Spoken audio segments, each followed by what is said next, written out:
welcome to We're Not Wizards. We are the best, but not wizards. Enjoy the show!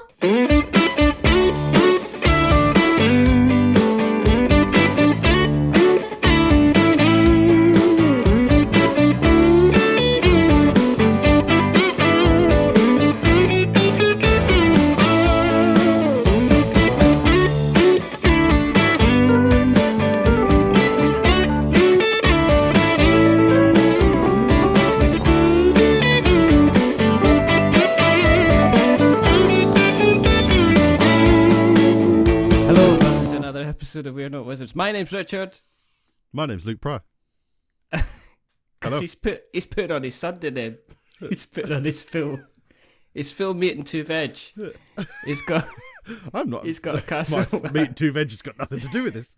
I'm absolutely convinced. Now we're in knitwear because it's knitwear season. Mm-hmm. It is knitwear season.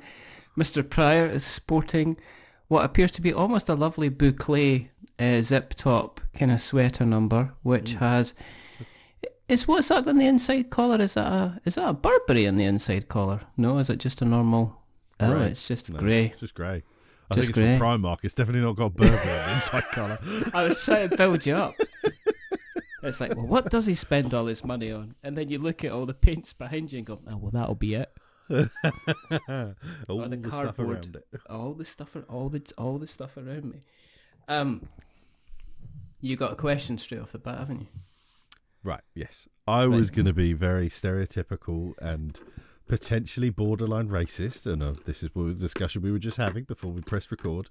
Yep. And I was going to say "Okay, de nu," which, if you've never heard of it, is essentially a general Scottish stereotypical greeting. Yes. And I was wondering what the translation of "Okay, de nu" is. Is there a translation of it, or is it just some weird kind of phrase that's stuck and it's come kind down? I think it's kind of a mixture of both. Yeah. You know, it means kind of oh yes the now, as oh in yes the oh now. yes. Okay means oh yes. Okay, oh yes. Okay. Oh, I thought okay meant like no. Hello there kind of thing. Okay. Okay, it's okay. The new is like, you know, but I can't remember because it's difficult to kind of put it into context. But not, it's kind of almost like a phrase that is like a stereotypical. It's like, it's like if you were like Irish, and you know, top of the morning to you. Yeah.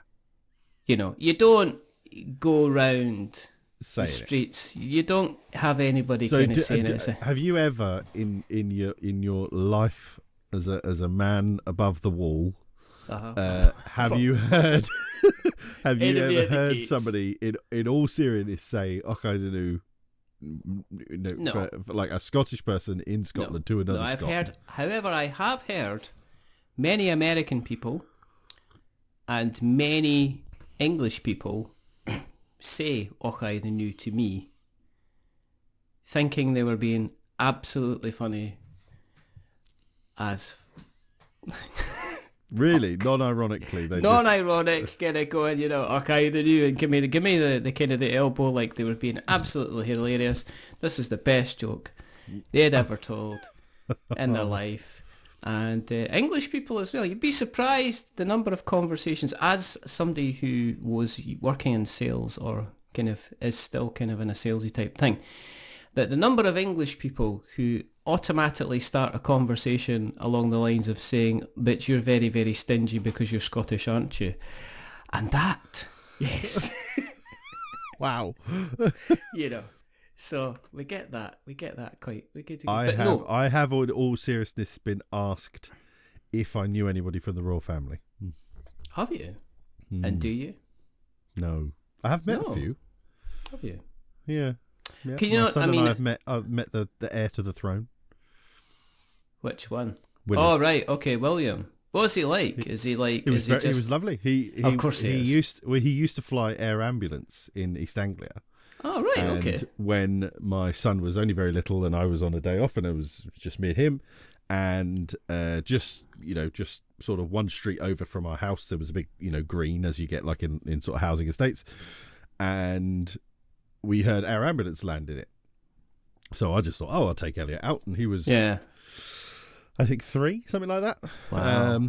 Took him out to see the helicopter, and I happened to notice that the pilot kept his helmet on for a long time, where the paramedics, they rushed in because apparently the kid in the school that was like next door, something had gone wrong with a kid, so the paramedics rushed in, and then like the co-pilot, he kind of got out and he was doing like checks and opening flaps on the helicopter and doing all this stuff, but the pilot kind of just stayed there, and I was like, I wonder if this is William.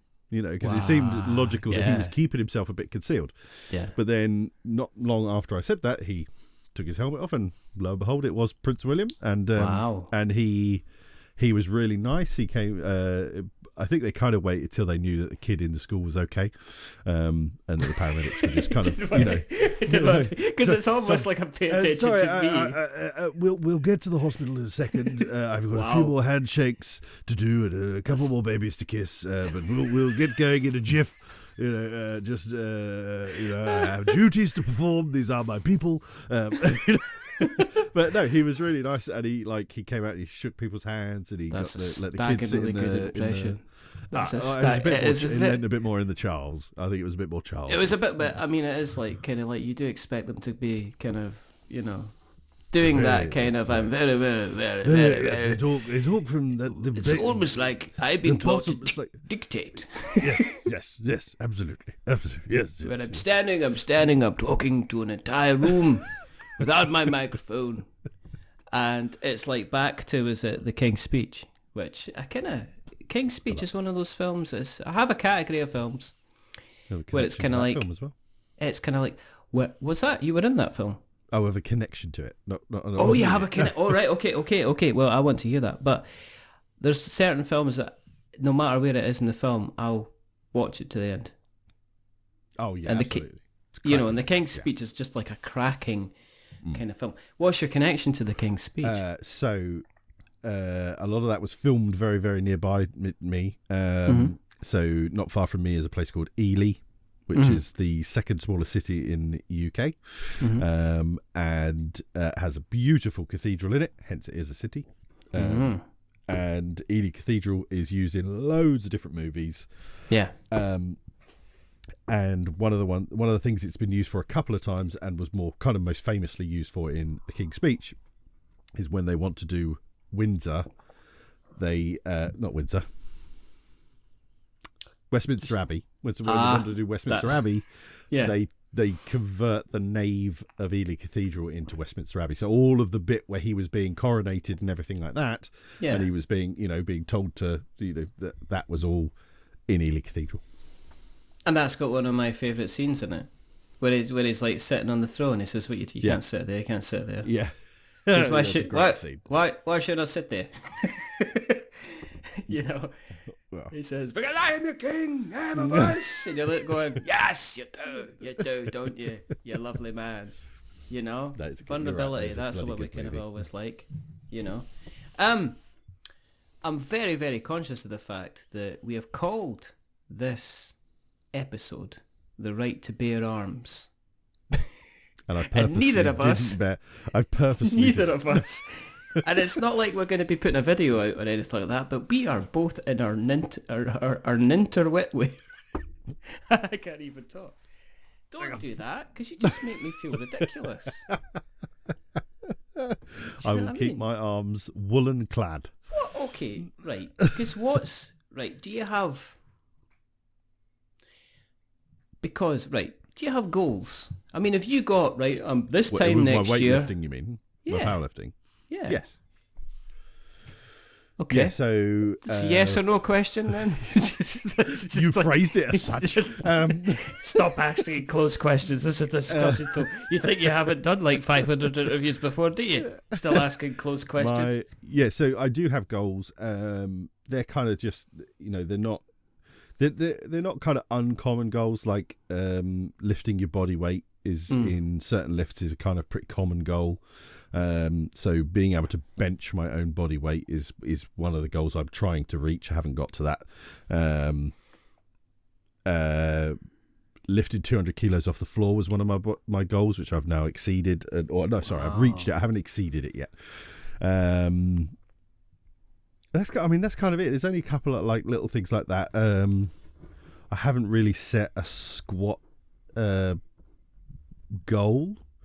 I heard because last time you got caught squatting, you were arrested. Is that? Not that sort of squatting. No, that's okay. I was confused. Benching, is that when you lie on your back and lift the stuff up, or is that when you? Yeah, Right. I don't do a flat bench because I can't because of the condition I have in my back. But yes, essentially yes, I do. I have a slightly inclined bench, which means I'm slightly sat upright, which actually means it's technically harder.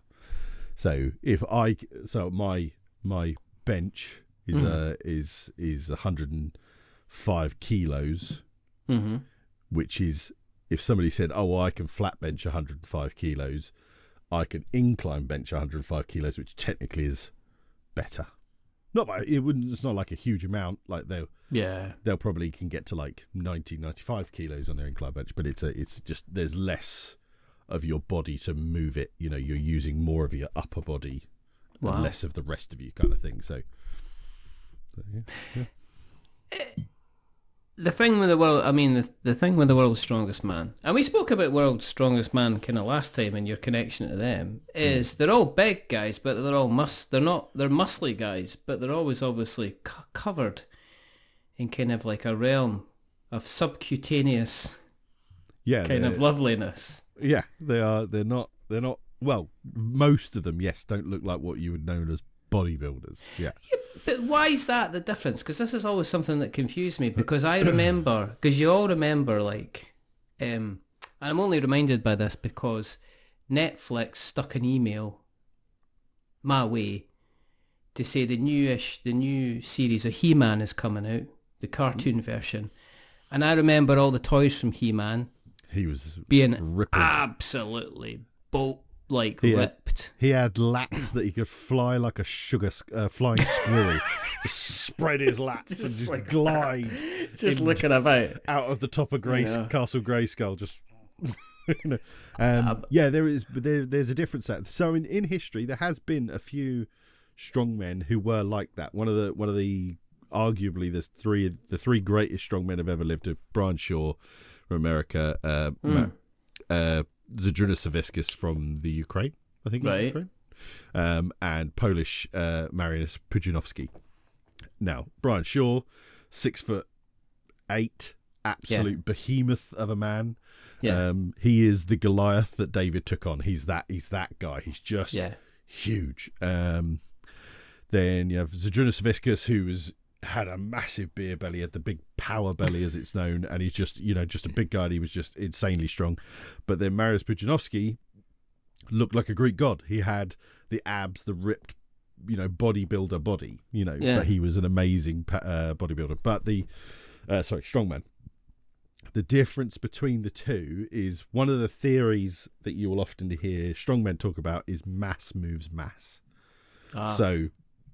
So having an excess body weight, i.e. therefore also body fat, to get yourself up to that weight allows you to move weight easier, especially when they're doing stuff like that is literally taking something from somewhere to somewhere else, not just lifting something off the floor, kind of thing, which you still in sort of weird cantilever and biomechanics, you still need mass to do so, or certainly mass can help. But that's one of the reasons strongmen look like they do, and bodybuilders are trying to sculpt their body to the finest it can look, whereas strongmen are trying to use their body to be able to take something from point A to point B in the best way. I can also imagine I could also imagine that if you're lifting up these the medicine balls that they used to have, the big, remember the big Atlas stones and stuff like that, that if you are lifting up muscle, even if you've got the padding, but if you're missing up muscles connecting directly with that Atlas stone, you're kind of potentially more prone to injury. Whereas if you've got a little bit of a layer. So when they, like Atlas stones is a prime example of why strongmen look like they do, is because they have to lift it on. Usually they'll often have to lift it onto a platform, which is a platform that's kind of level with their face. It's like high up, a lot of the time. So what they'll do is they'll bring it up onto their upper chest, and then they'll drive their chest and their belly into it and kind of push it up that way. So there's lots of using that body shape to do what they do, you know. So there's lots of reasons for it. No, I'm always taken back to Chris Hemsworth talking about his scenes for Thor where he was going topless. And he says, that must have been a good time on set that day, you know, getting to strut your stuff. And he says, no, it was hell on earth. He would have said, you know. But he says he wasn't allowed to eat anything. He wasn't allowed to drink anything. He basically had to fast for like 24 hours beforehand to make sure that he just was absolutely kind of like had nothing on him whatsoever. He says absolutely miserable. He couldn't really do an awful lot of the scenes because he wasn't able to eat. He was on the cusp of fainting because he wasn't allowed anything to kind of drink and stuff like that. They did with it like just last weekend. I think it was Mr. Olympia. It's not called Mr. Olympia anymore. Olympia, which is like, you know, one of it's kind of the most famous bodybuilding, because I don't think Mr. Universe exists anymore, which is Arnold Schwarzenegger was famous for winning Mr. Universe. So Olympia is kind of the one. And a lot of I watch a lot of the YouTube channels of some of these guys, and what they put themselves through to get themselves to that lack of body fat is, well, I mean, it is. I mean, they basically are killing themselves, you know. And like UFC fighters and boxers and stuff, they do exactly the same thing where they're cutting weight to make weight. Yes. It's crazy, you know, absolutely crazy what they do to themselves, you know. It sounds horrific, you know. I often hear of people talking about how gladiators were less likely to be kind of like the Olympic gods that were led to believe. Gladiators would have looked like strongman. Yeah. Much more likely than you know, bodybuilders. Almost certainly, you know. Yeah. I remember seeing that picture of Arnold Schwarzenegger when I think he was on the set of Conan the Destroyer or something like that, and he was next to the two guys he was co-starring with, and he looks tiny. He looks like he's at the bottom of a bloody well, which is always kind of amazing. Do you know what I mean? So, but welcome to We're Not Steroids, the show where we talk about lifting, benching, and grafting yourself to a finer physique. But when we're not doing all these things, what we do is we like to sit around the table and we like to play a few games. So, Mr. Pryor, what have you been playing? What have you been getting to the table? Recently? Yes. I went to ACWest. ACWest. As I've just shown my mug from ACWest, which was previously, it was last year, it was kind of a get-together that got out of hand. And Mark Cook was one of those people. And 100 people last year in a couple of conference rooms of a hotel in Telford turned into the new ACWest. And there was, I think, 250, 300 people, something like that, at this same hotel again in Telford. Yeah. And it was fabulous. It was absolutely most marvellous, and I got to play lots of games. So off the top of my head, one of the first ones I will mention, which was definitely one of my wins, was GKR Heavy Hitters, a game I had long wanted to play, and look at that, you've got GKR Heavy Hitters, you lucky bugger. I would hope that rulebook is quite slender, because as to play, it's it looks like there's quite a bit in there. No, I mean, there's only quite... Let me go through this. There's only quite a bit in here. More pictures and stuff in it. No, because there's literally, right, because this just isn't the main thing. I've also got the advanced rulebook, and I've also got the expansion rulebooks as well. This is everything. Now, I have no idea if I played advanced or what. I think we probably played some level of advanced, but put simply, fabulous game. If you like arena combat, you know, that kind of thing, look no further. There's very few games that are better. Mythic Battles is better, but There's very few games that are better. Still flying that flag. Still I flying will that never flag. stop flying that flag. You're totally like, Fetch is going to come on. Fetch is going to catch up next year. You're just flying the Mythic Battles flag. Mythic Battles till I die at Mythic Battles. Absolutely. Yeah, it was really good fun. And it's one of the cool things is it's not just, you think it's big stompy robots fighting big stompy robots, and absolutely it is. Yes. But because you do this thing where you tag buildings, and once you've got four tags on a building, there's all these like cool little skyscrapers set around the around the board. Once you tag 4 sides of it, you destroy that building, and that's one of the 4 that you can win via. So you can win by killing the other big robot, or tagging and destroying 4 buildings. And then, so we started off, you have your big robot, and then you have a little recon robot, which is really fast. Then you have a fixer bot that can heal you, and then you have a shooty one that's got a decent shot.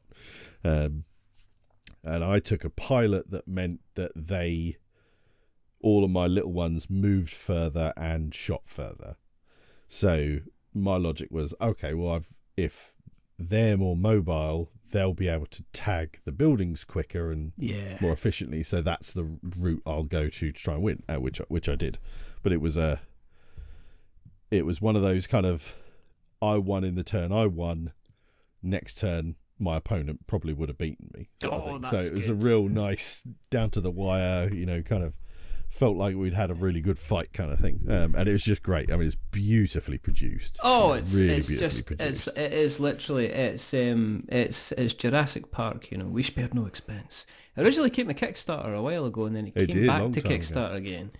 And then Weta have been slowly kind of dwindling their stock, because I think they went into board games thinking, this is going to be fantastic. This is going to be like Lord of the Rings. We just need to keep producing more and more stuff in relation to our IPs. And they've not kind of done anything. What I like about GKR, because I've got everything, it's one of the games that I went out and said, right, I'm going to get everything for this. So I have got everything for it. And it's one of these games, it's not like as it's got older, it's got more and more expensive. It's kind of unfortunately lost value. So you can pick it up relatively cheap. It's just very, very difficult to kind of get hold of it. Yeah. But the stuff that you get in it, I mean, the whole game is based around, it's a card play game. I mean, you've got 25, you've got a deck of 25 cards, and that denotes kind of like energies, and every round you get an amount of energy that allows you to do a certain amount of moves, and you move these big stompy robots who must be at their base. The base must be, about 2.5, 3 inches across, hexagonal base. Yeah.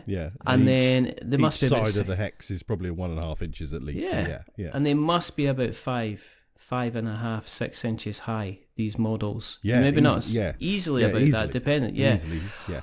But they've got this kind of I think there's quite a subtlety to it as well.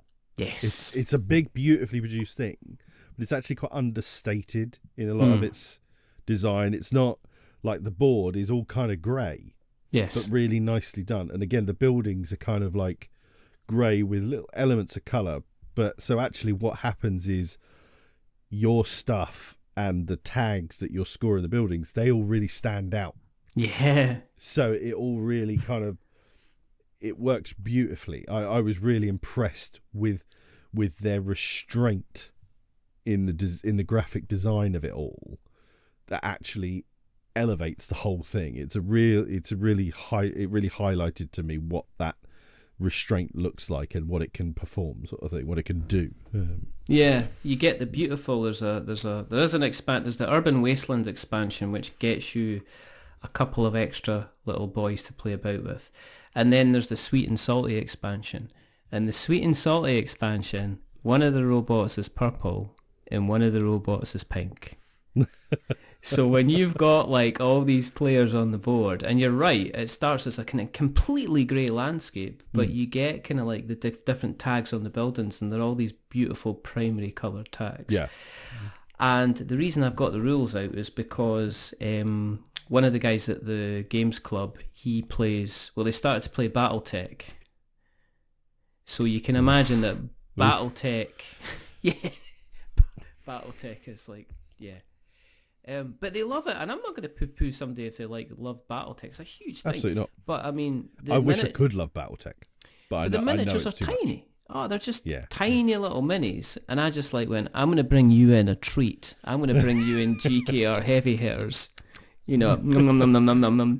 You know what I mean? A box of After Eights, just like, look at this. It's like, you've been eating korma, mate.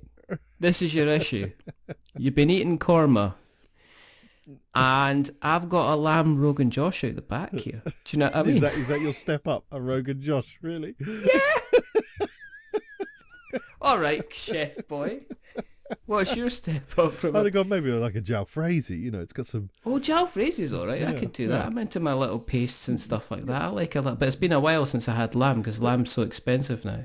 It's true. I have to get kind of like my fine expense goes as far as like pork belly. So I like a bit of pork belly. Bit of jalfrezi sticking there. GKR heavy is lovely. Yes. So I showed him it. And I'm going to show him it. I'm going to bring it in. And he says, oh, could you just bring it in? It's like, no, the box is... Because the box in this thing is huge. It's a big box. It is ridiculous. So, have you been persuaded to try and pick up a copy of it then? I wanted to pick up a copy, and I definitely will keep an eye on the second-hand market for it. But you could get it now on the base set. They've got it for $45 on Weta's store, but it's also $160 to have it shipped from the US. So it's like, yes. Right, great, thanks. Brilliant. So no, I think I'm hoping, and it's very likely it's one of those ones that's a massive box that's sat on people's collections and I never bloody play this because that's what us gamers are like. So I think I'll keep a close eye on the second-hand market. If you have got GKR heavy hitters out there and it's sitting on a shelf and you're in the UK and you're just thinking, I'd love this game but I'm never going to play it, get in contact with us. Reach out to us at... I will pay a perfectly acceptable price for it. You will. Luke wants some GKR. He's heavy hitting for you. No, it was a really, really good game. Yeah, so that was... it wasn't the first game we played. The first game we played was Mythic Mischief, which is a game I really love as well. Have you ever played Mythic Mischief? Is that IV Studios? IV Studios, yeah. I've constantly seen adverts on Facebook for their various products. Yeah. And they seem to be, I don't know how much they're spending on advertising. I'm assuming that it's a pretty amount on Facebook. They've constantly got something for Mythic Mischief and Moonrakers, and they've got a couple of other games. Veiled Fate's another one that they've got. What's it like? Is it good? So it's an abstract strategy game with a really good theme. And I don't know how that sentence makes sense, but it does, because there's no other way to describe it.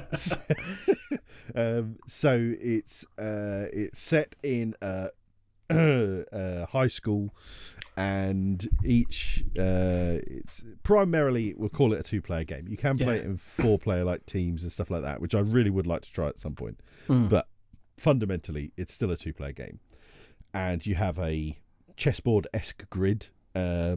And you are...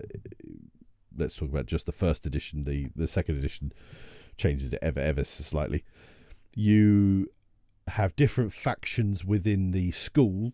So you have these mythical factions. So you have the Frankenstein's monsters, zombies, ghosts, wizards, witches, vampires, and all these things. All these kind of things. And each of you has three of these things. Each one technically is the same, and you are trying to sneak around the library with the big monstrous tome keeper who is going to move. He's going to move between 3 points. So there's you do a little setup thing, and there's 3 points that will be marked on the map, and he'll always take the shortest route to 1, and then eventually he'll go to 2, and then eventually go to 3, and then it's break for lunch, and you do it again, but he moves slower, right. And you get an extra ability in after lunch. You get your after lunch special ability. All right. You didn't just break for lunch. You did just stop the game and go. Right, lunchtime. Anyway, Burger King. Right. So, and the room, the library, is broken up obviously by library shelves and stuff, and then there's these little tomes that you can pick up, which allow you to kind of get more action points to spend. And each person has, you've got how you move, which is generally just moving. You spending action points to move. Then you've got ways in which you can move another piece. So it's almost generally like a throw. So like the monsters might take the person in front of them and move them straight behind them, or something like that, or the ghosts swap with the person and stuff like that, things like that. And then you've all got a way that you can move the library shelves as well. Then you've got their own special ones that make them very unique to them, sort of thing. But each people do the same thing slightly different. Yeah. So they've all got their slightly different tactics, and what you're trying to do is you're going to get to 10 points, or whoever's got the most by the end of the second kind of round. And you do that by getting people caught by the Tome Keeper. So you try and get them in the path of where he will be going to that next bit. And it's just I just think it's a really well done game. I think it didn't do as, it's not, I don't think it gets enough love for what it is. I think it's a brilliant abstract strategy game. But like I say, it has got a really cool theme on it, but it really does play like a chessy kind of game kind of thing. Really beautifully produced. Ivy Studio produce stuff beautifully, like really beautifully. They seem to be one of these studios that know how to present themselves. They've got, I don't know if they're from, I think there's the marketing kind of background to them. I'm pretty sure they've been on the show. They were on the show a long time ago to talk about kind of Moonrakers. Was it Austin that was on? Yeah. Austin. Yeah, he's a lovely guy. They're all very kind of trendy hipster, and I mean that in a nice sense, not yeah. They're very, very trendy hipster kind of people. They're very, they understand the world in which they live and the market that they are looking at, kind of thing. Yes. And they're very good. Their YouTube channel now is also really good. I only sent Austin a message a little while ago saying how I really loved the content they were doing. They were doing some really cool stuff, but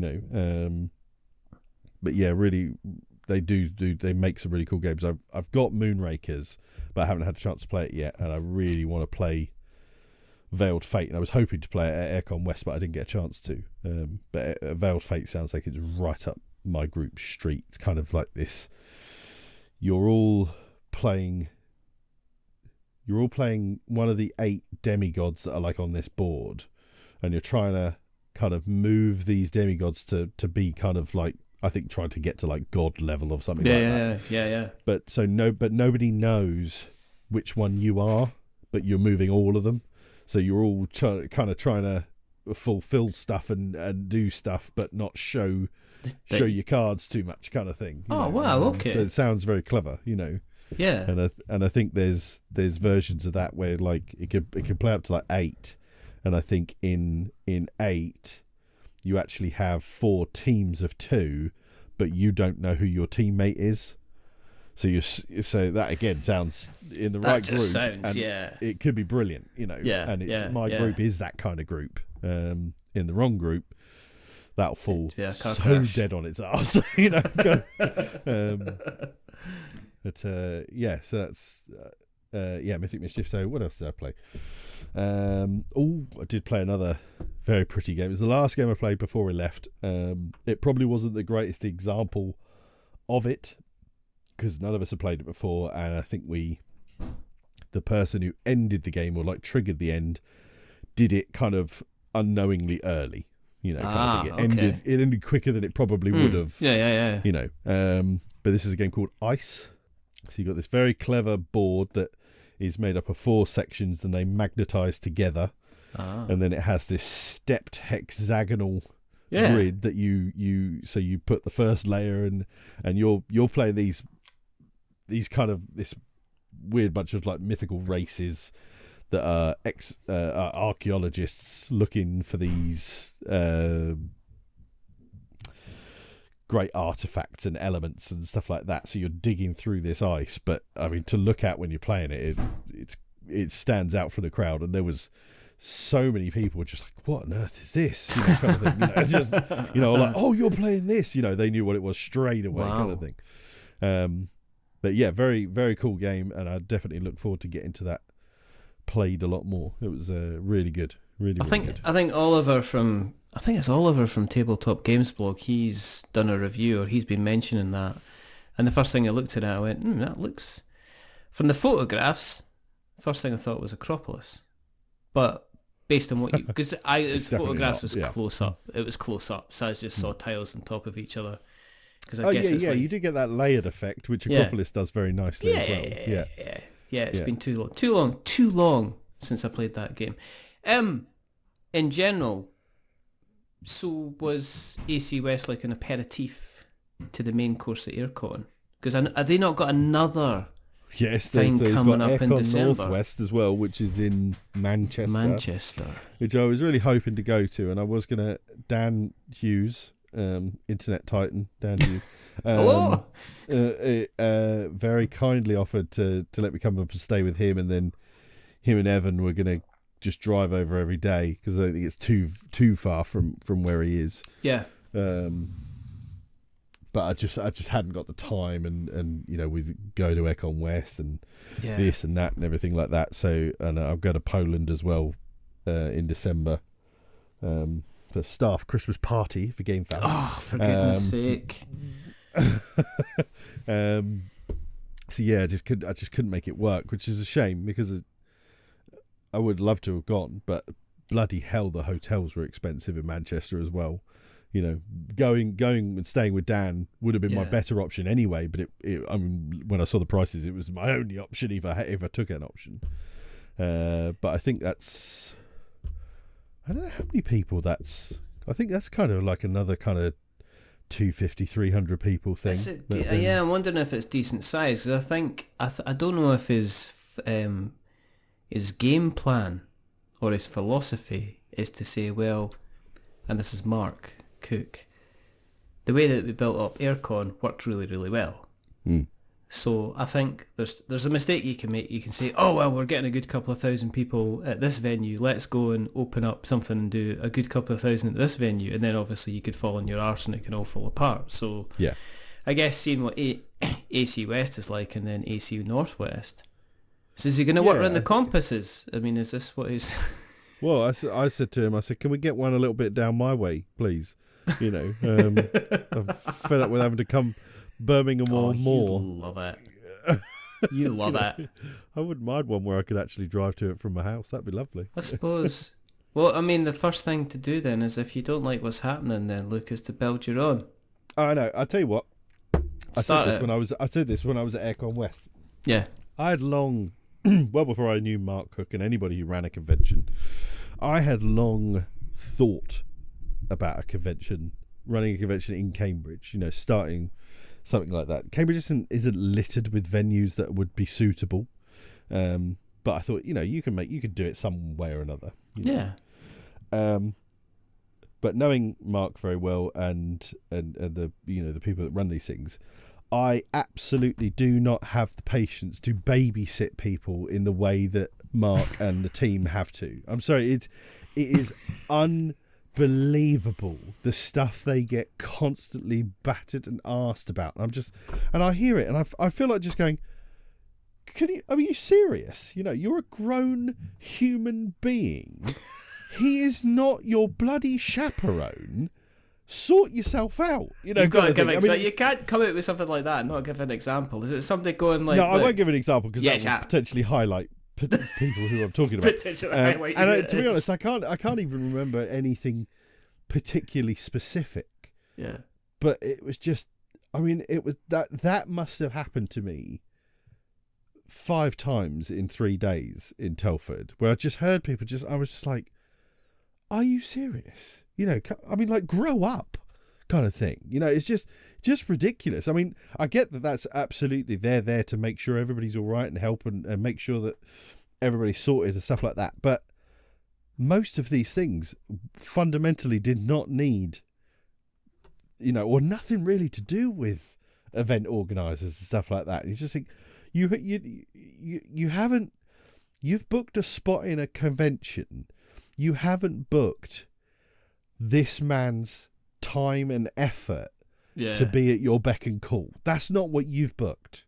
You know, and I think people need to realise that sort of stuff a bit more, you know. And I think maybe it's that smaller convention vibe, you know, and Mark, he really puts himself out there and he's real front and centre. He's a personable man, isn't he? I mean, it's not like he can hide unless he dived into a building or dressed up as a building. Unless he cuts his legs off at the knees. Even then, it would be back to like that picture of Arnold Schwarzenegger. You know, that picture we were talking about is Arnold Schwarzenegger, and he's got Andre the Giant on one side, and he's got Mark Cook on the other, and they're dwarfing them. You know, and it's the title, the caption is Mark Cook's favourite guests if aircon was a fantasy thing, kind of thing. You know, I'm interested to see where it goes. I don't know if he'll go. See, we're always kind of like further. With me, it's always like further afield, because even if it's like aircon itself, it's still 3.5 hours, 4 hours drive. Yeah. And then if you're talking about a train journey, you've still got to organise kind of getting to the train station, because there's not like a direct train down to Harrogate. I usually drive up to aircon, but then was it not last year, the year before, Mark put on the Airbus. Do you remember hearing about that? I remember the Airbus. So he asked me to be the chaperone for that, and said, "Look, can you be the kind of the focal point? You know, that you know, book everybody in at the hotels, blah blah blah, and stuff." And I said, "Yeah, absolutely no problem." And it was great fun. It was absolutely awesome. It was a really good idea, and I do hope they do it again, whether I'm anything to do with it or not. You know, I think the people who did it had a great time. I mean, there was one guy who came from half an hour outside Harrogate all the way down to London to catch a bus back to Harrogate. It was ridiculous, but he had a bloody great time. And they got some FaceTime with some minor celebrities like Matthew Jude and Rodney Dangerfield, or whatever his name is, Rodney. Rodney bloody going on every single podcast except mine, I'd like to point out. Yeah. I just listened to him. I listened to him with Ben Maddox, yeah. And then like, okay, I just listened to him and it's like, you're a lovely man. And then lo and behold, right, pops up on Liz Davidson's one as well. Do you know what I mean? My heart bleeds. I can't even say anything about it. You know what I mean? I'm just... To be fair, if I'm the calibre of your guest, there's a reason you're not getting Rodney Smith. I don't want... door's shut to him now. Yeah, there you go. Thanks for watching. Watch that. I can't remember what my point was. What was it? Oh, yeah. So that year, I had to then catch the train back, because obviously I'd caught a bus up. And that was a ball ache. That was not a fun day. When there's 2 replacement bus services within your train journey, you know it's going to be a shit day, don't you? Yeah, you know it's going to... I've nowhere to put a small board game. Nowhere to put a small board game. You can't even turn round. There was always that I saw somebody saying, "Oh, I'm on an airplane for the next 6 hours, and I've got a couple sit next to me for the next 6 hours. What board game should I persuade them to play?" And it's like, don't do that. None. Don't do that. I've seen that. Don't do that. That's popped up on Facebook a couple of times lately. And the overwhelming majority of people are saying none. Don't do it. You don't want, Well, when I'm waiting in the line for passport control, what's the game I should break out with people around me? There isn't a game. There's the face forward and get on with it game. That's the game you play. Shut up and die alone one. Come on. Yeah. If you're reaching out for people in the queue around you, and I get it, but there's a point where people are going, oh my goodness, go and stop that. We spoke about GKR, which is a big box game. So I want to talk about something that I have been playing, which is a much smaller game. Oh, I want to hear about this because I am Osprey and David Thompson fanboy number one. I think you'll find that actually, as I don't own that, I suppose I can't really claim that. You can't really claim to. No, can't I really refuse to give you money, Mr. Thompson, for your product. I'm looking at Is its it good? general orders from Osprey Games, which is first of all, it's surprising how small a box it is. I mean, you're literally looking at something that is about. I mean, that's about 6 inches by about 3.5 inches by about It's 2, it's one of 3 those ones. inches. It's oddly deeper than it. You know, Yeah. it's an odd depth for a box that size. Yes, You know, I was expecting it to be. It's like two. If you look at like say a standard kind of this size 4x6 kind of box, it's about double the depth really. So it's coming in at about 3.5, 4 inches as opposed to the normal kind of 2.5 inches. It is, in essence, it's kind of like a worker placement war game. Now I had David and Trevor on the show I haven't listened a while to this. ago. I must listen to that. Thanks. So equally, again, not the fanboy I'm claiming to be. Not the actual, you know what I mean? Little grey cells, Hastings. The evidence, it mounts up. you know, you're like Syndrome and you know what I mean, the Incredibles. After all, I am your greatest fan. It's like, no, you're not. You're clearly not. You're not obviously digesting every single... And I'm also personally insulted at the fact that... I had listened to it. You hadn't listened to my show with his interview. I take it you listened to Liz Davidson's interview with David. No, I've never listened to Liz Davidson's you know, podcast. it's a very, very good it's a very, very highbrow educational podcast. You kind of walk away from that podcast feeling you learned something. Anyway, General Orders is it's kind of like worker placement war, but it's very, very abstract in how it kind of deals with it. And the size of the board is tiny. I mean, everything about this game is tiny. Everything about this game suggests this is a game that should be played in about 20 minutes at the end of the session. And this is what happened to me on Friday. I've played it with my middle boy. He absolutely loved it. He went, "This is my game. This is exactly my game."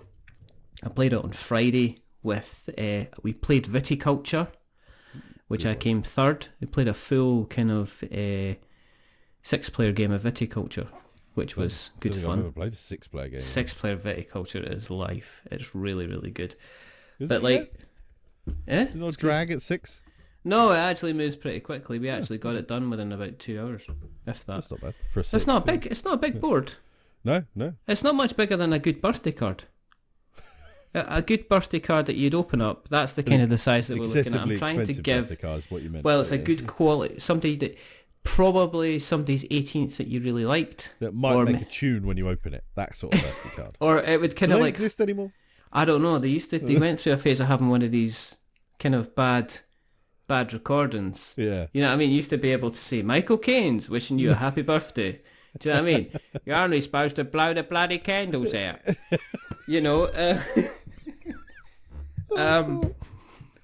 That's a great impression, but also awful. Because it'd be bad for that, because they would actually get an impressionist to do it, but then you'd have the kind of the grated digital kind of... So as the battery runs down, it ends up sounding like a very drunk Donald Duck. Anyway, General Orders is all kind of like, it's like an area control, worker placement, very, very quick. It's 4 rounds. It's a 4-round game, so it's not like... And I was really, really surprised, because coming from the land of Undaunted, what Undaunted is, yes, you've got to fulfill an objection for this, but a game of Undaunted can run anything from like, you know, an hour to a couple of hours, depending on if you kind of get the war of attrition, you know, depending on the scenario and stuff like that.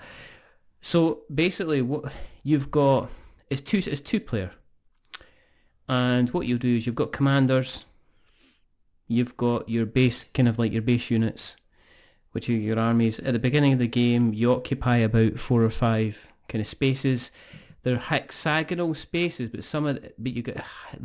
hexagonal spaces, but you get areas which are joined together.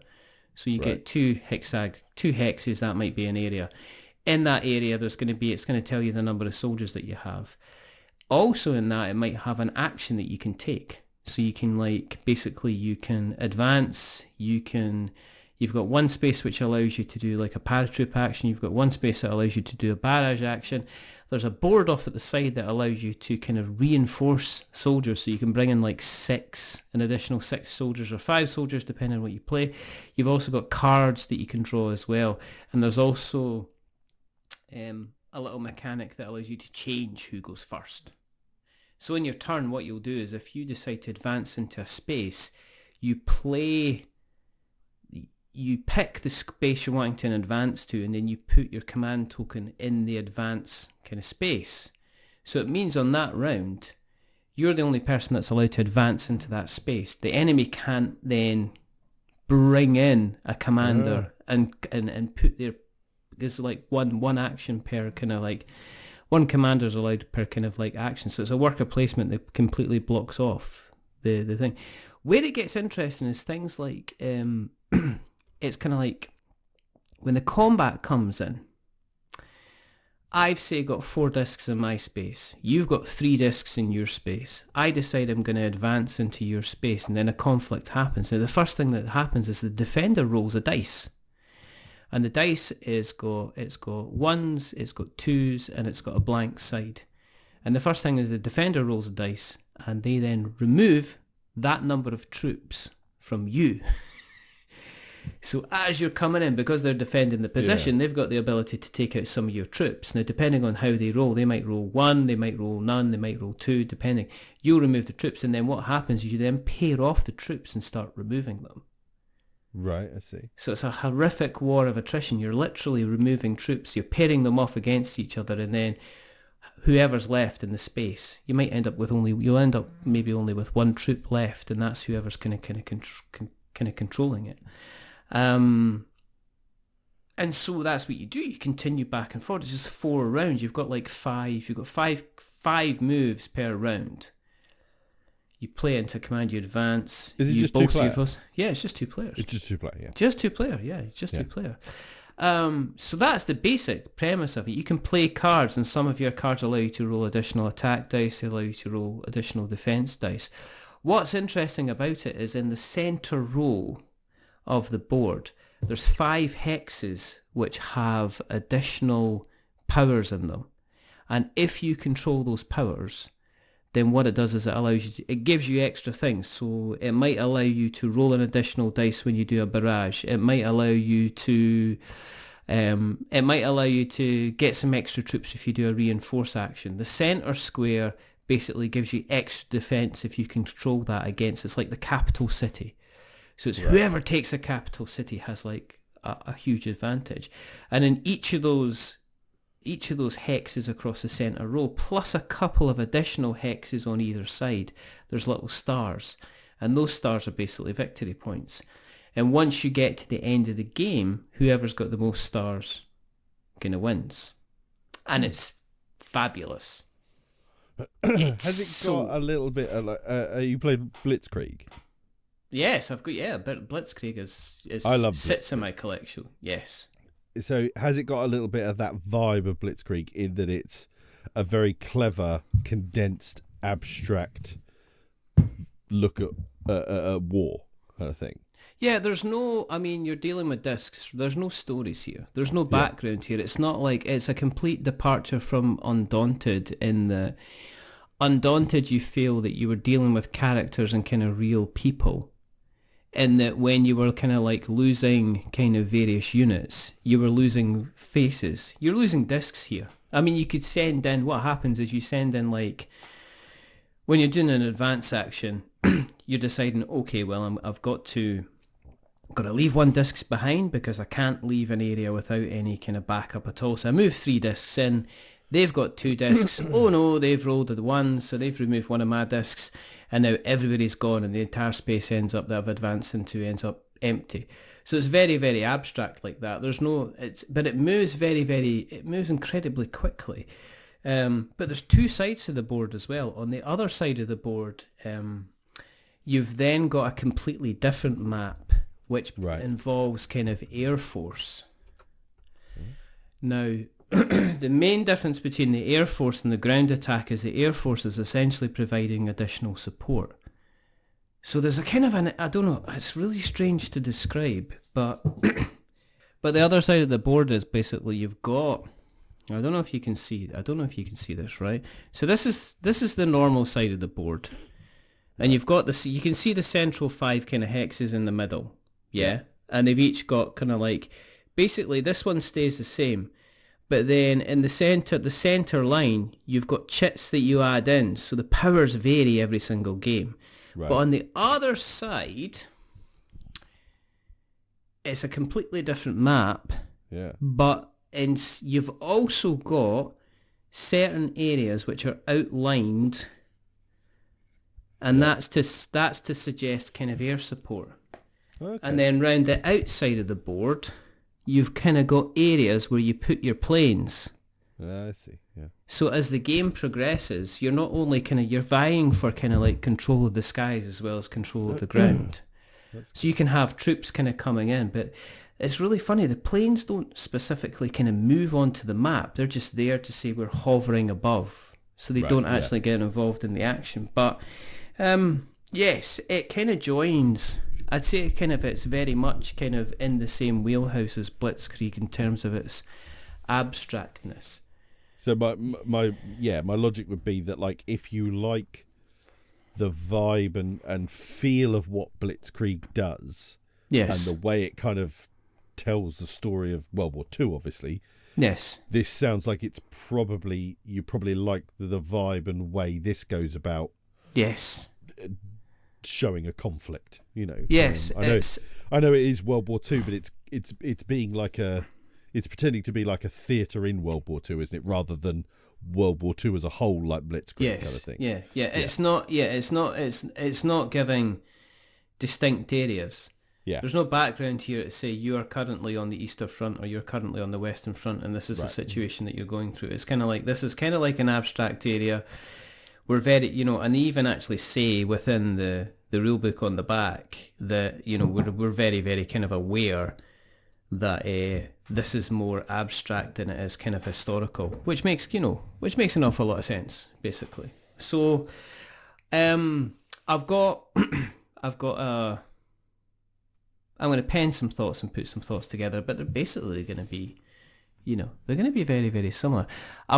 It's very, very easy to learn, and the rule book is very, very easy to learn, and it is very kind of Blitzkrieg, kind of get yourself kind of up and running. And I could see somebody kind of like spending a couple hours playing a bit of Blitzkrieg, a couple hours playing a bit of this, if they were just kind of like going for a kind of a round of kind of very, very kind of normal, kind of very, very kind of just very quick and easy games that they can kind of drop in and drop out of. Do you think David Thompson gets nearly the credit he deserves as a designer? No. Because I don't think he does. I think he is a very well-respected designer, and those who know his games consider themselves his number one fan. But I don't think, I think his name should be up there with the absolute upper echelons of designers. And I think I suppose the trouble is, well, I don't know, he has made lots of games. He's not all just about war games, He's done stuff that isn't in that realm, I'm interested to see. I think the test, okay, and when I spoke to Trevor and David, it became quite clear that David's very, very much into making sure that he is crossing all the I's and dotting the T's. That's the wrong way around. Switch it, reverse it. Yeah. But when it comes to simulating kind of like the act of war, he's very much, I want to do this right. But then they've just announced Callisto, which is kind of like a complete departure. It's going to be using the kind of the Undaunted engine. So I'm wondering what we're going to see that's going to kind of be different. because I think the reason that Undaunted worked, and especially I even like, Battle of Britain. I really, really like that. I don't know if you've had a chance to play. I haven't played it yet. No, I really want to. It's I was very, very impressed. And it's quite fiddly as in not fiddly as in a pain in the arse to play, but it's a lot harder to play because you're using the movement of aircraft and stuff. So you've got to really be able to think like 2 or 3 moves ahead, kind of thing. Yes, absolutely. Yeah. You can't do a sudden change of direction. You don't want to introduce anybody to the Undaunted system with Battle of Britain. Is probably the No. But I'm interested to see but he's always had those kind of constraints then. Because obviously you can't, like, say, Undaunted North Africa, you can't all of a sudden say, right, the Jeep's going to take off and fly, like Back to the Future. You can't do that. He's always had the constraints. So I'm going to be interested to see what happens when he's presenting a system like Callisto, which isn't going to have any constraints. If he's going to have kind of invading robots, or if he's going to have kind of like air support and stuff like that. I'm interested to see kind of what kind of happens. But when I first heard about Callisto, and for anybody who doesn't know what we mean, Callisto is essentially the new sci-fi version of Undaunted, set in this Callisto world. We don't really know anything about it at this point, do we? Initially, I was just like, "Oh, excellent," because I'm a sci-fi guy. So at first, I was like, "Oh, that's gonna be amazing," and then I almost instantly recoiled and went, "Oh, actually, it kind of like I know the game itself will be very good." Yes. Because it's the Undaunted system and it's Dave Thompson and he's, I know it will be solid. I absolutely know that for a fact. But I don't know anything about this Callisto world. If that's just not that good or not that interesting,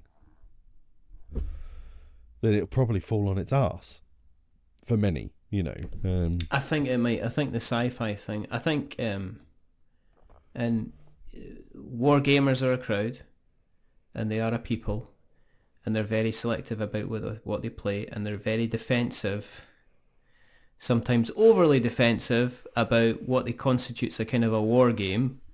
Like Memoir 44, that's a war game, right? Yeah, Votes for Women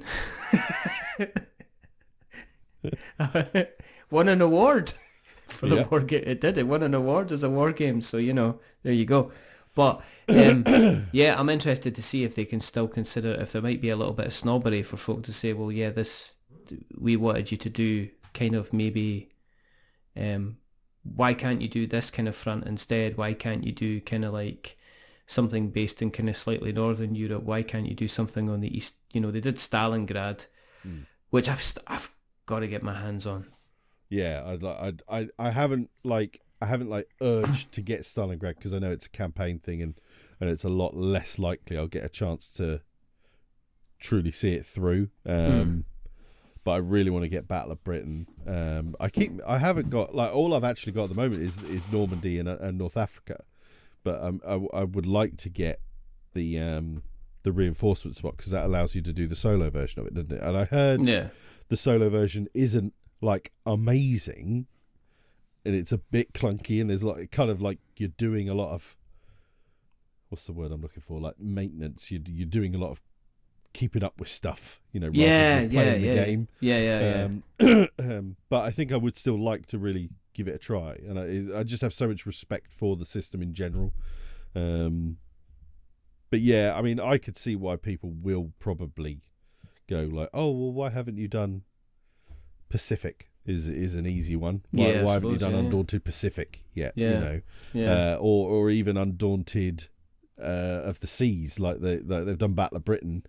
Where's the naval? And it wouldn't surprise me if all of that is in the works. I mean, at this point, David probably has a lot less to do on Undaunted.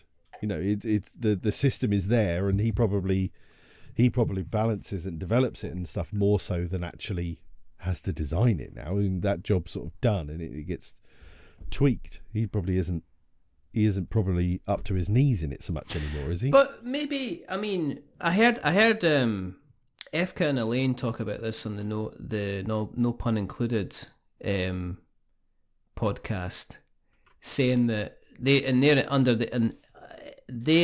thing, they thought kind of like Stalingrad was the excellence kind of swan song for the series. I have heard, yeah. It was kind of like the best of the best, and everything was wrapped up, and there was this beautiful kind of semi kind of legacy game.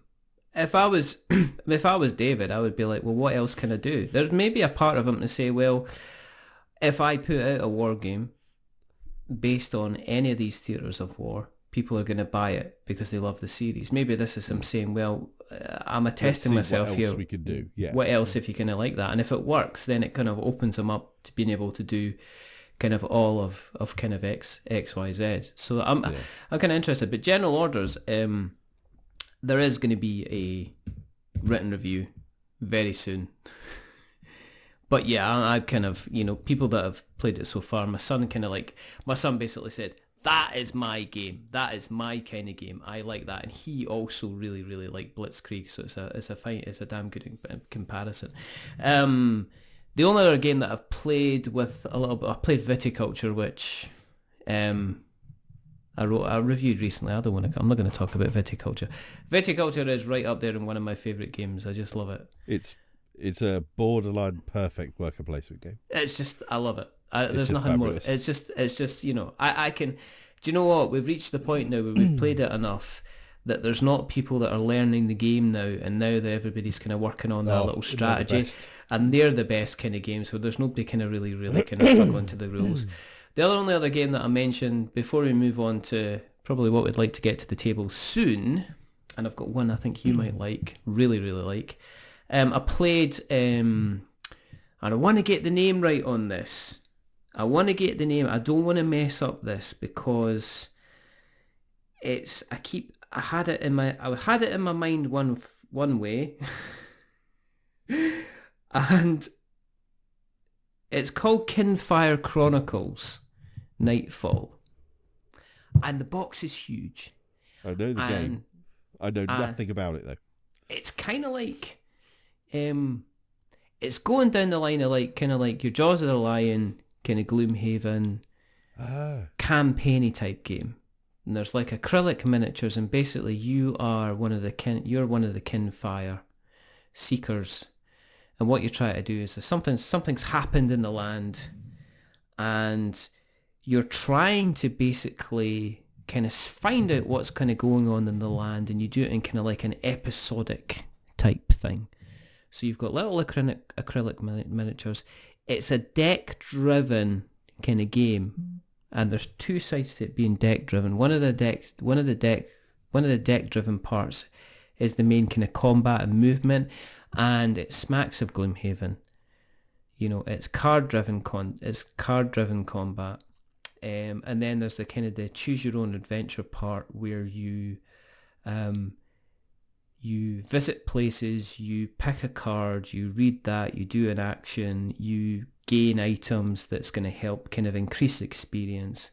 And then there's kind of like different chapters, and when you play a game, you've got like seems to be a standard now. It's very Jaws of the Lion in this, in that you've kind of got like the ring binder booklet. So you open it up, you place your beautifully illustrated. I'm actually reminded... The artwork is beautiful. Yeah. I'm reminded of the Dragon Prince in terms of the artwork. It's kind of like that kind of level. It's also got a little bit like a slightly more realistic Avatar: The Last Airbender kind of look to it. Yes. If you took that like 3 stages of realism up, yes, you get that. It's got that kind of color palette to it. Yes, yeah.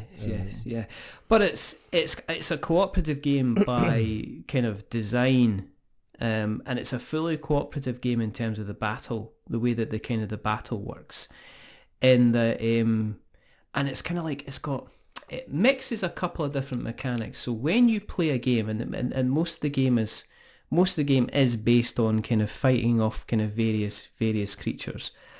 But you'll have like, you have a bag of chits. And in each of the chits, you either have enemy chits, which are numbered 1 to 12, or you have seeker tokens. And you decide who takes the next turn by shaking the bag, taking a chit out, and then if it's a number, the enemies have their sections kind of broken up. So the top section might be 1 to 4, the second section down might be 5 to 9, and the final section might be like 10 to 12. So if you take out chit number, say 5, then what you'll do is you'll do the enemy action for that enemy based on number 5 and what that action is on number 5. They make. Yeah, it's the move that they make basically, and so they'll charge towards it. They'll have a focus, and when they focus on you and they go to attack you, then the character they're attacking can get backed up. It's all about cooperation. So if you're defending, then the character part of your team, they can help you by contributing a card to help you block. They can contribute a block card that will help you resist the damage. You've also got armor that you're allowed to. The armor is basically you get additional armor cards. If you've got 2 armor cards, that'll remove 2 bits of damage. But if you use your armor cards to remove the damage, you've then got to discard one of the cards. So your armor kind of decreases to symbolise you've just taken a big hit and it's probably cracked your shield or cracked your armor. So it's pretty kind of cool. But then on the attacking side of things, you go ahead and you can either, there's the normal kind of range attack and there's melee attack. But then if you go ahead and attack somebody, the other player or your other companions can play cards that match the colour of your attack to boost it. And so you can chain things together and you can apply kind of boosts. And then it can kind of continues going back and forwards. You keep playing kind of cards. You get kind of like, you get status effects. So there's like, as the game goes, you might want to hit an enemy, and if you hit an enemy, you can put a status on them. But what that status does is it covers up their action. So if their action is they swing their tail round and they hurt everybody in the same space for like 4 damage, if on your previous attack you gave them like a hurt status, then you take a card from a pile and you place it over their attack. So before they attack, they hurt them. They're showing that they're hurt. So basically, you can end up kind of like applying multiple statuses to like an enemy, and at the same time, you can have like statuses applied to you. You can end up being kind of like being exhausted, and you have a hand of like 7 cards. So you play your cards, and then once you have no more action cards, not necessarily no more cards, but no more cards that have an action, you've then got to discard the rest of your hand. If you discard an exhausted card in your hand, you got to take damage because basically you've worn yourself out so much that you've hurt yourself before you kind of start again. There's also you refresh the bag, so there's tokens in the bag that basically kind of you're spending tokens. So you're pulling tokens and the enemies are fighting and then you're fighting and then the enemies are tight. You end up with a big pile of tokens in front of you. And at some point you'll also get heart tokens that you play or also kind of void tokens that you play. And they go on a timer, and once all the spaces are filled up on this timer, then everything goes back into the bag.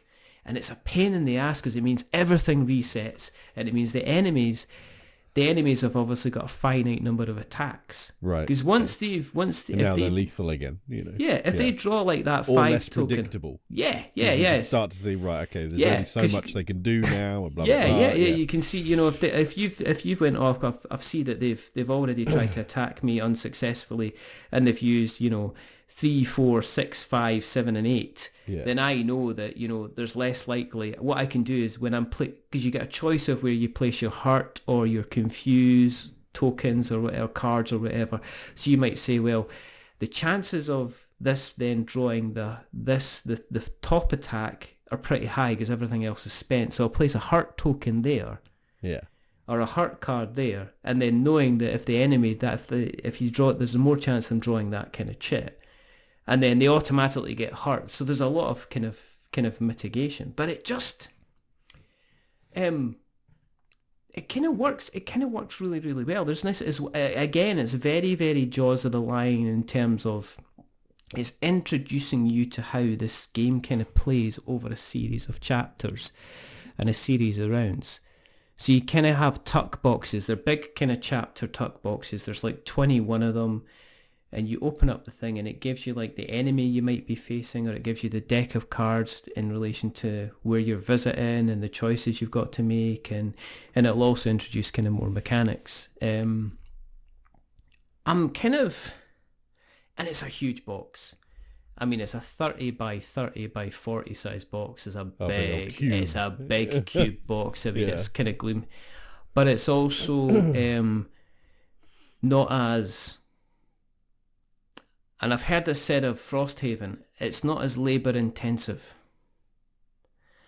As in, you can sit down, like what I've been doing is I've been sitting down at night playing through a chapter.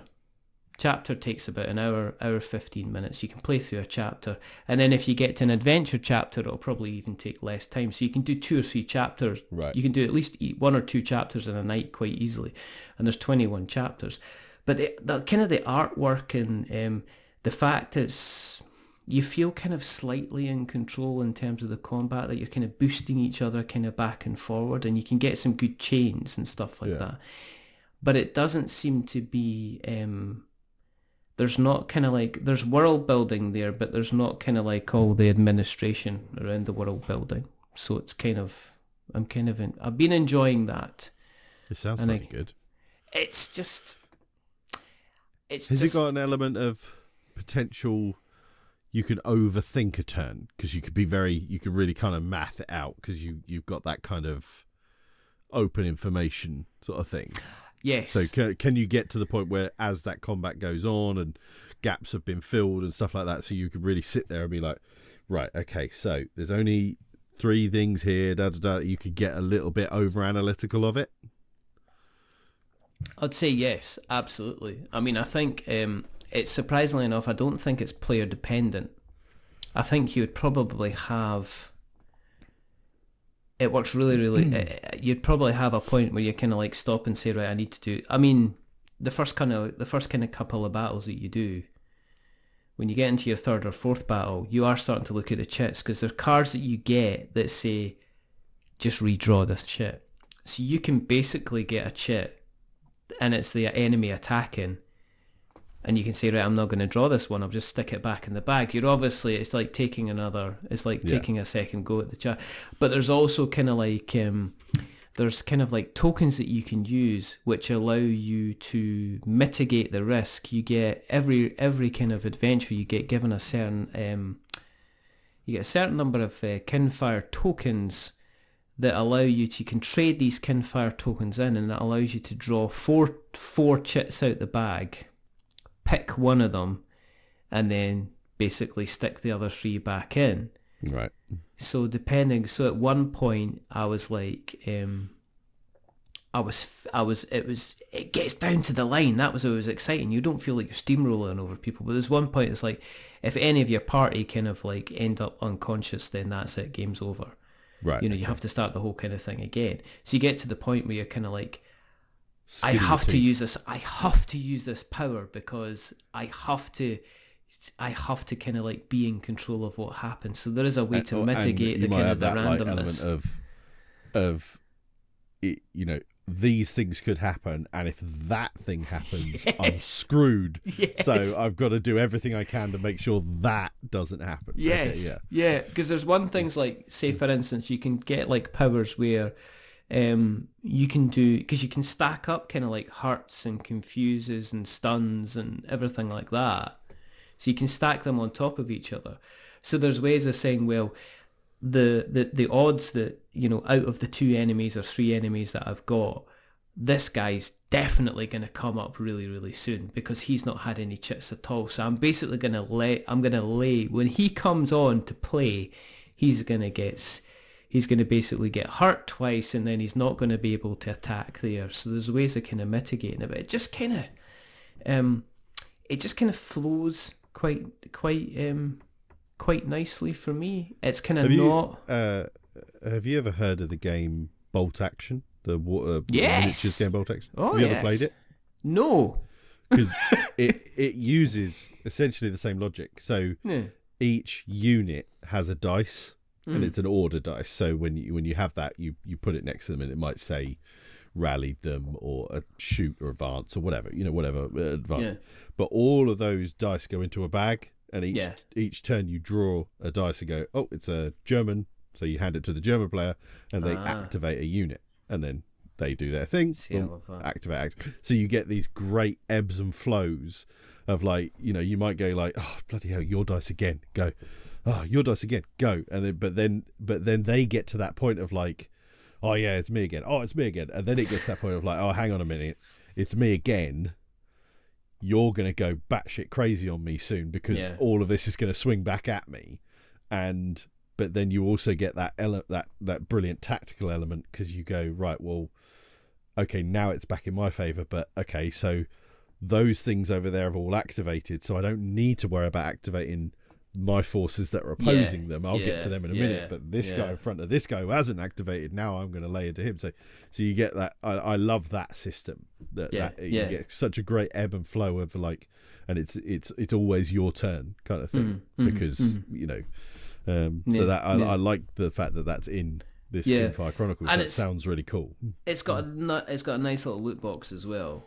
So there's kind of like as you go and travel and you can, but you'll be able to buy weapons, but you're only allowed to have a deck of 18 cards.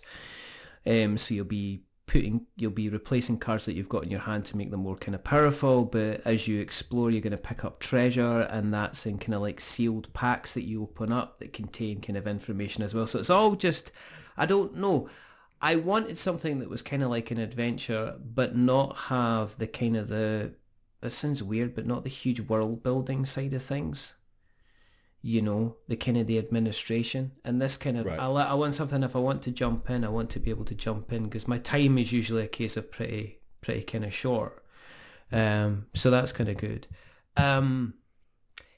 So that's what I've been doing in terms of games that you're looking to get to the table pretty soon. What have I got? So I have some things coming which I'm very much looking forward to. Friend of mine was having a clear out, and he had Core Space.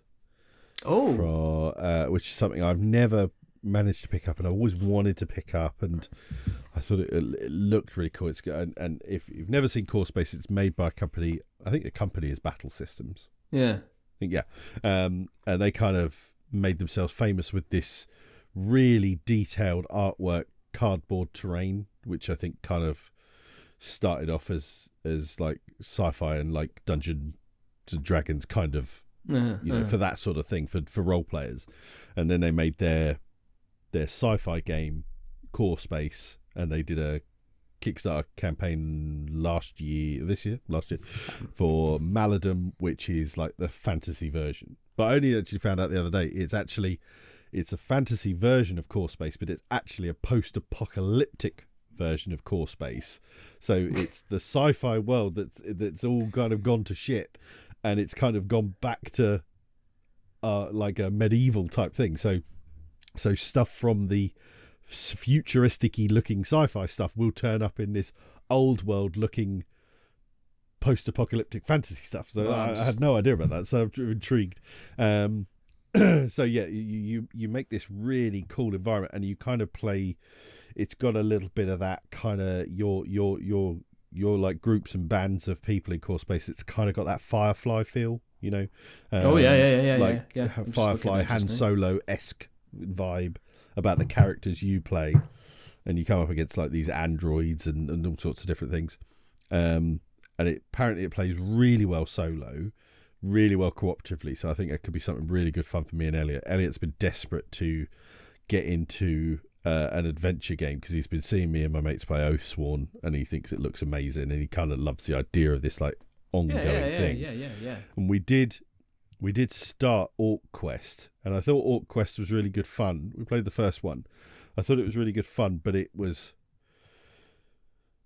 quite clunky, and it was like I felt like I was having to kind of give him his options, whereas I think in a really good system he kind of could see what his options are.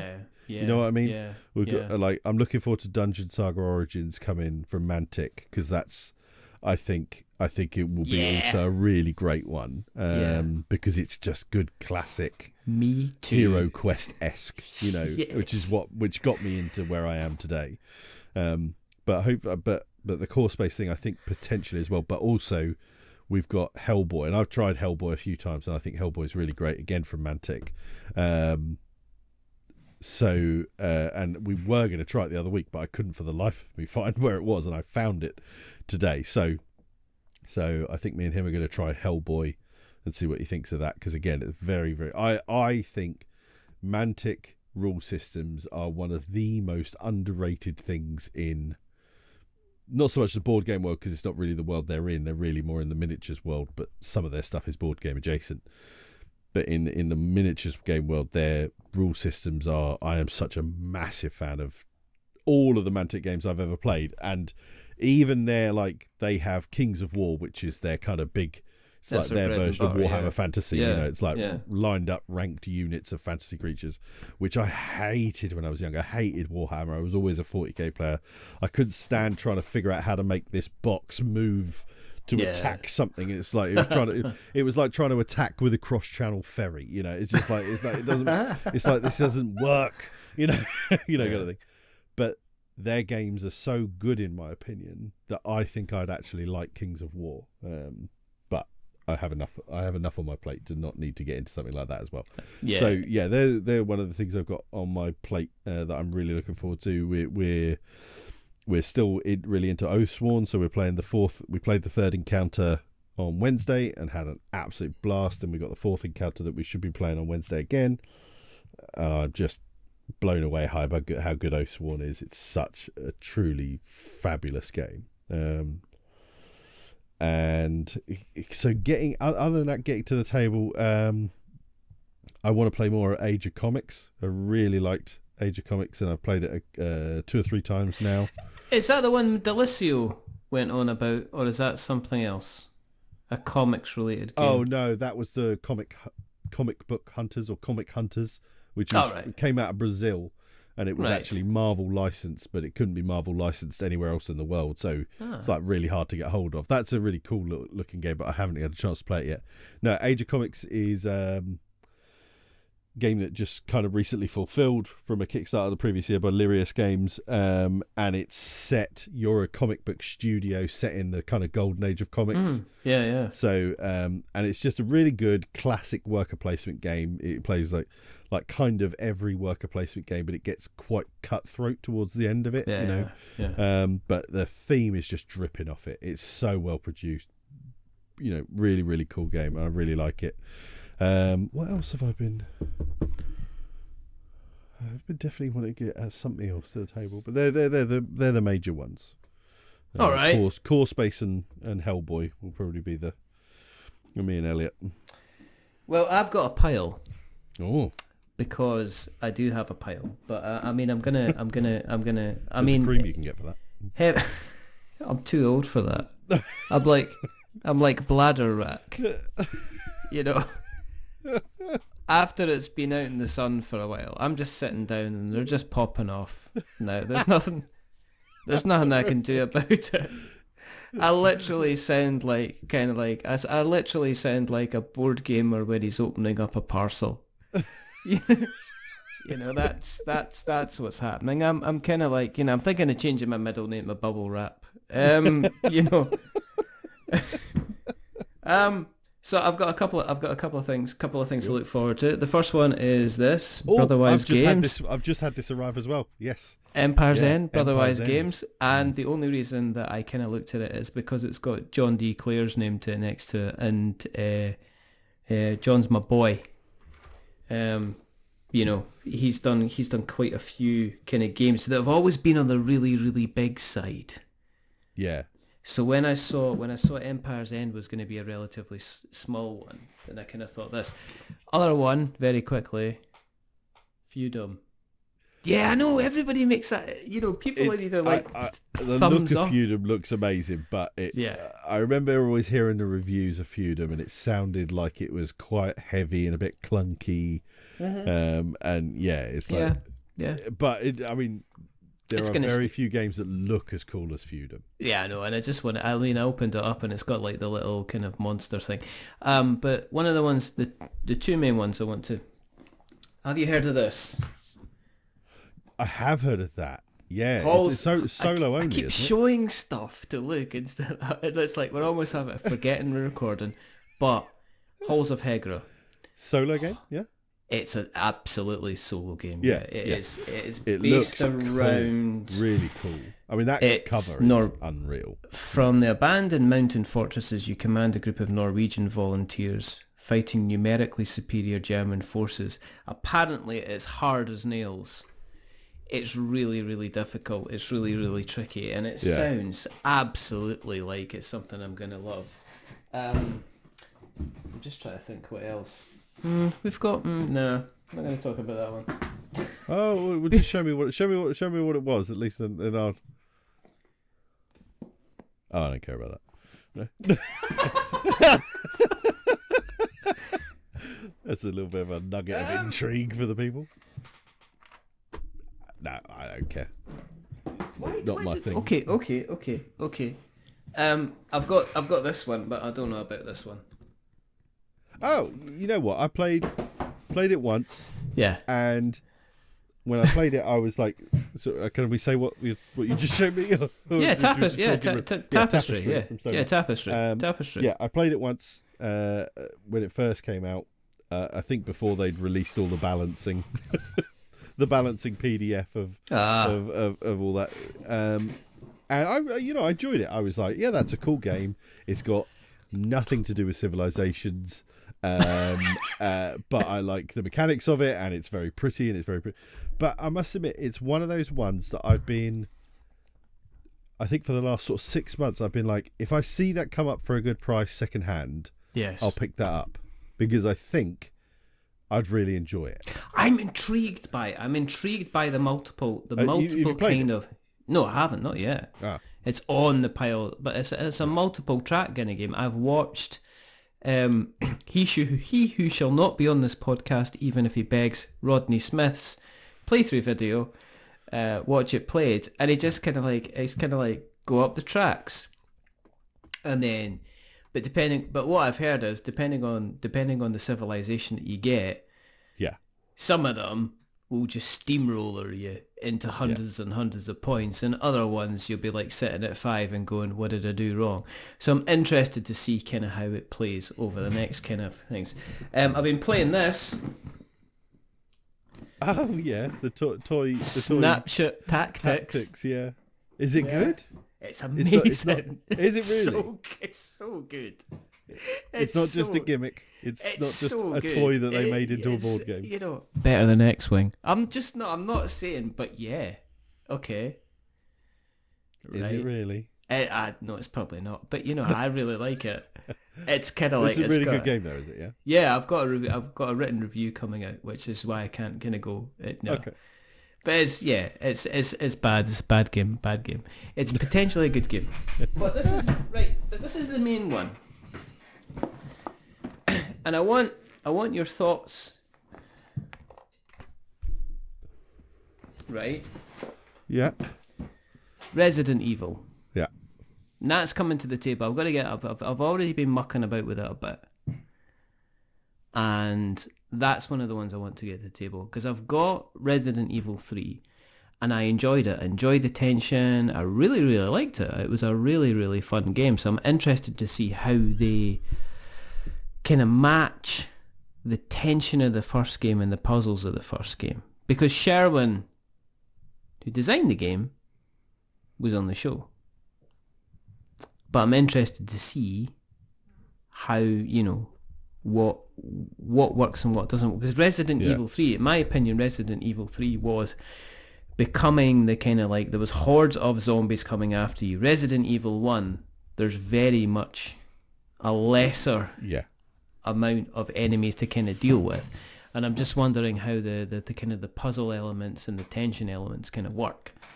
I still never truly understood why they released them in the order they released those in. I think it was to do with re-releases of the original video games. I think they got I remastered. can tell you the answer to the question, and that is exactly the reason why. Because I have worked with Steamforged. I know Steamforged well. I think I had that discussion with one of them, and I was like, okay, yeah, fine, makes sense. Yeah. So I think it was to do with 25th anniversaries or something like that. I think it was to do with 25th anniversaries of like 3, maybe. Or maybe it was the 20th anniversary, but they released that one, and then they had 2 and 1 in the background, and then they says, oh, hang on until we're going to do that. Obviously the sculpts are really, really good. The card stuff's going to be good. The rulebook's okay-ish, but then I played 3, so I kind of know what I'm going to be expected. It doesn't have, I'm just going to see if it's going to still have the kind of the tension kind of stuff. So we'll see. Have you so played there's a lot of Steamforged stuff? Yes. I've played Horizon Zero Dawn. I haven't played Horizon Zero Dawn. I like that. I haven't played Horizon Zero Dawn because I tried the actual video game and I just found it oddly dull. You watch your mouth. You watch your filthy mouth. It's a cool world, and I wanted to love it. I can't help it if you've got no taste in video games. But like, was it whenever not FIFA enough for you? Is that what the problem was? Do I look like a FIFA guy? I was going to say there wasn't enough shooty bang bang Call of Duty. Yeah. No. Every time I play something Steamforged, I'm just waiting for that Steamforged game that makes me go, oh, that was bloody awesome. Every time I play a Steamforged game, I'm like, oh, that was fine. And it's always just a bit. I've never thought they were bad. I haven't played Dark Souls, which I know a lot of people had a lot of issues with Dark Souls. Yeah. But I played Bard Sung, and I was like, there's some aspects of Bard Sung that I love, and I think it's really cool. Mm-hmm. And then there's some aspects that kind of draw it back again, so it kind of just sits in that middle, you know. Bard Sung's on my list of games that I'd love to try. And beautiful miniatures. I really love the style and the aesthetic of it. But yeah, I just always feel like Steamforged, they always just fall a little, not flat, but just like, that's fine. You know, I'm never going to be sort of like, I've got to tell my friends about this game, you know, kind of thing. So just waiting for that one from them. I wonder, and this is my thoughts behind this, is if it's to do with restrictions. As in, when you look at all the stuff that they do, like Horizon Zero Dawn and stuff like that, there's always like 4 or 5 boxes. I mean, Resident Evil's going to have an expansion in it, no problem at all. Resident Evil 3 did have an expansion. I think Resident Evil 2's got an expansion. Yeah, Horizon Zero Dawn had there's about Monster 9 or Hunter 10 had boxes. 2 base sets. Yes. It's like if there's 2 base sets. So there's not one place to start from. No. There's 2. No. It's like, well, hang on a minute. What do you mean there's 2? Exactly. It's like, exactly. And that it all gets a bit, you know. So I'm just wondering, right? Okay, so if you're a cook. I know you're a good cook. I look at your food and sometimes need to remind myself I just can't take my trousers down anywhere.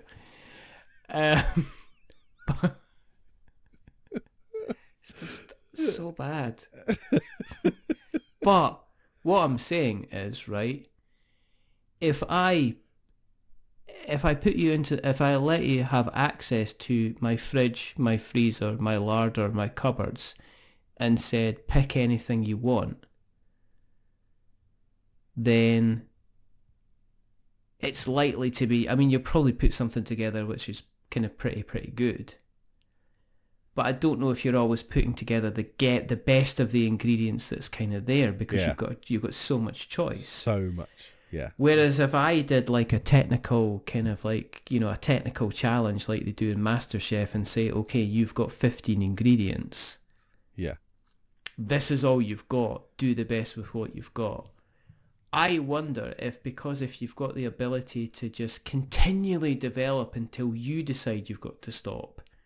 And I've always wondered what, you know, I know that things like Sea of Thieves is out, and I know that's a single box game.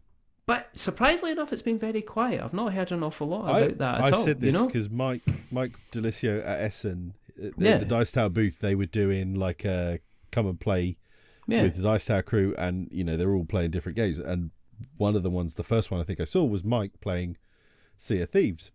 Yeah. And I even spoke to Ben for Steamforged at Essen. I said, why the hell did you not do a big Kickstarter for Sea of Thieves? That just sounds like an obvious Steamforged campaign of a big Kickstarter campaign for Sea of Thieves, Yeah.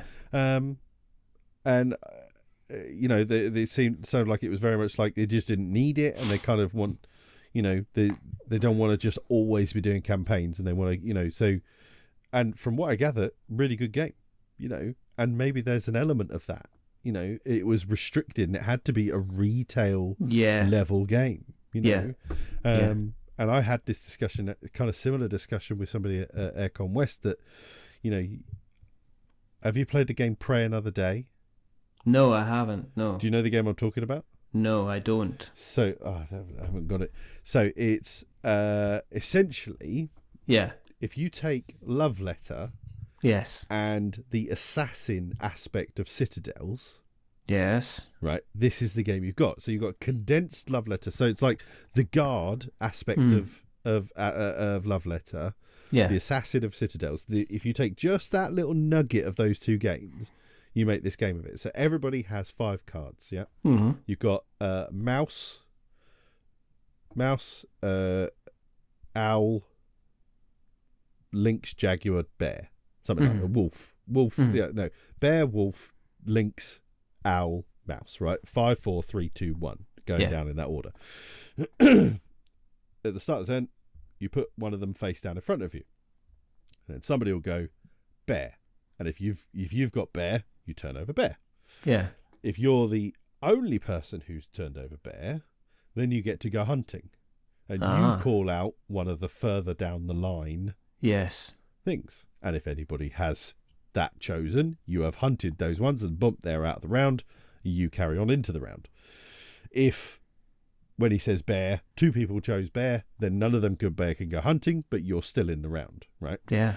And you do that till one person's in the round, and if they're the only person by the end of it, they get 2 points, and it's first to 5 points. If you get to the end and there's 3 after 3 sort of rounds of that, if more than one person is still in it, you look at the amount of points that they're tallied up. So obviously if they used lesser animals, they got more points to do so, and they might win. Or if you get ties, etc., you get 1 point. So it's just this really, really beautiful, condensed, amazing game.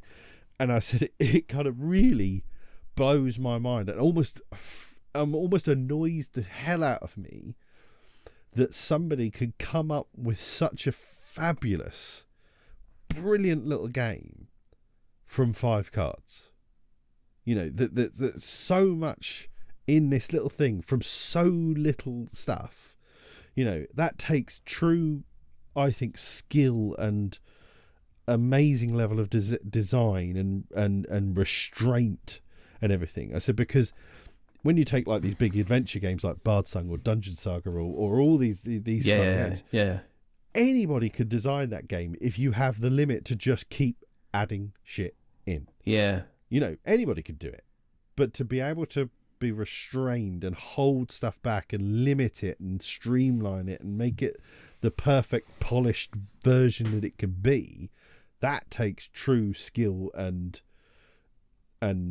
is a far greater achievement in an end result than just this giant thing where you just went, just keep chucking stuff in, because really at the end of the day it's become so unwieldy that it almost doesn't work, unless you put copious amounts of energy into making it work. There's to be honest, there's a storage side of things as well. Oh, I mean, that's one of these. Yes, okay. Marvel United. Yeah. Next to Foundations of Rome. Yes. That's Marvel United takes up a lot of space. I know. Yeah, that's just But I don't know. I kind of like, because when I see, that's why when I saw going back to General Orders, when I saw the box was this size, I was like, nah. But there's clearly a hell of a lot of game in that very. Because they were talking about it, like when they were talking about it, I was under the impression that, like, when somebody says to me worker placement, I automatically think like viticulture or something like that. Yeah. That's what the size of. Well, I had assumed that General Orders box was the same size as the Undaunted box. That's what I thought as well. Portrait, You know. So it's an interesting thing. When I first thought it was that, I was like, oh, that's not what I expected. It's not. It's not. It actually fits. It actually fits in a bag. Expeditions, you have a lot to learn from because that's a bag. But that's it. Is it just? I saw that at ACWest. Yeah. Wow. That is a big box. Yeah. It is. You got to wonder about that. What else that box could be. There's obviously rooms for expansions. I'm not gonna sit and I liked expeditions. I think there's some designers that you kind of like. You really enjoy their.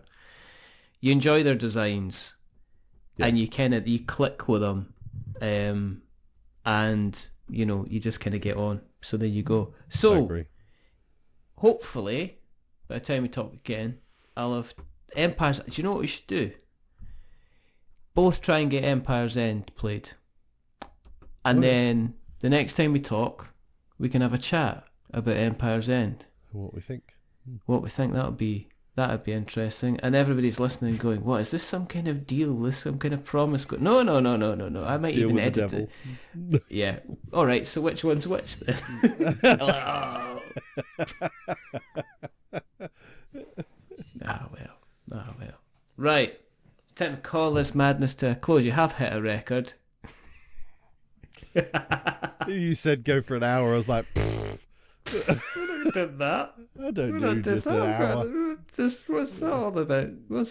Gonna have to go powerlift. Gonna have to go downstairs and powerlift some forgiveness for being away for so long. That's what I'm gonna have to do. No fat on this. It's been lovely talking to you, sir. It's always yes. We shall definitely. What we shall do is if people want to find you on the internet webs, where do you exist, Mr. Pryor? Not that we don't know. YouTube channel is Standard Tabletop. It's not doing anything for a while, or it will do something again one day. You'll see me on Facebook. I'm gonna totally embarrass you to keep kind of I'm gonna keep bringing it up and you kind of go. And I'll just keep banging that drum. I did a video. Now will you cough? Please don't get. This will mean something now. Exactly. Yeah, I've done it. I've achieved. And if you want, follow us where you get your podcast catcher of choice. Go to we'renotwizards.co.uk, we'renotwizards.com, we'renotwizardstabletop.com, which is where the blog is. Now I've done some mucking about. And if you like what you've listened to, there's a couple of things you can do. Tell other people about us. That's a good thing. Give us a rating or a review on your podcast catcher of choice. Spotify is always nice at the moment.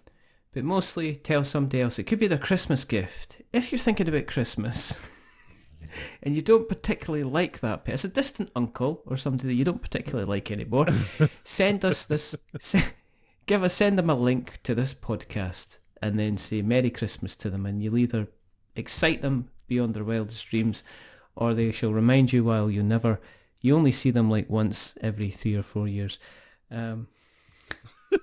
I don't know where I'm going with this. I don't know either. There's only 2 more things to do. The first thing is to remember we're many things, but we're not wizards. Are we wizards, Luke? Don't you? No, I'm not a wizard. Don't I you promise. dare. Don't you? So every guest recently has been I'm not a wizard. Oh, I'm a wizard. And I'm like that. All right. Scumbags. There's a lot of them. Oh, I'm definitely not a wizard. Definitely not. And the second thing is to say goodbye. So it's goodbye. So it's a goodbye from me. It's a goodbye from him. Until next time. Goodbye. Goodbye. A wizard is never late.